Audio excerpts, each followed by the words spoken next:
dans ma paroisse avec une bonne paroissienne mais qui était de l'équipe d'accueil et qui aidait à installer la messe. Donc je viens, je célèbre la messe de 9h30. Et puis elle me dit, Père Étienne, est-ce que vous pouvez m'aider à allumer les cierges sur l'autel parce que avec mon arthrose, j'arrive pas, vous voyez, à cliquer le briquet. On est déjà sur un bon niveau d'arthrose pour que la pression sur un briquet soit pas supportable. C'est le matin de Noël. Intérieurement, je me dis, bah tiens, je lui proposerais de prier pour son arthrose après la messe, mais je lui dis rien. On allume les cierges, la messe, et dans la messe de Noël, on parlait du signe. J'évoque juste le fait que parmi les signes, Dieu peut aussi donner des guérisons. Donc j'ai eu un mot sur la guérison quand même dans la prédication. Fin de la messe, je saluais les gens à la sortie, et elle passe dans les dernières, puis elle me dit, Père Étienne, je crois qu'il s'est passé quelque chose. Je dis, ah bon? Elle me dit, je n'ai plus du tout mal à la main droite, et presque plus à la main gauche. C'était au moment de la consécration. Voilà. C'était le matin de Noël, vous voyez, qui célèbre l'incarnation. Et là, au moment de la consécration, c'est-à-dire au moment où il y a ce sacrement qui est comme le prolongement, on pourrait dire, de l'incarnation, c'est-à-dire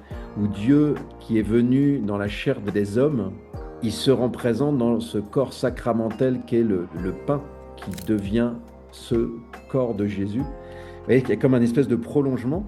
Et au moment où on célèbre le Noël, eh bien, il y a un miracle lié au moment pile où il y a comme le prolongement du mystère de l'incarnation et de Noël. Ah, donc ouais, je me suis dit, c'est beau.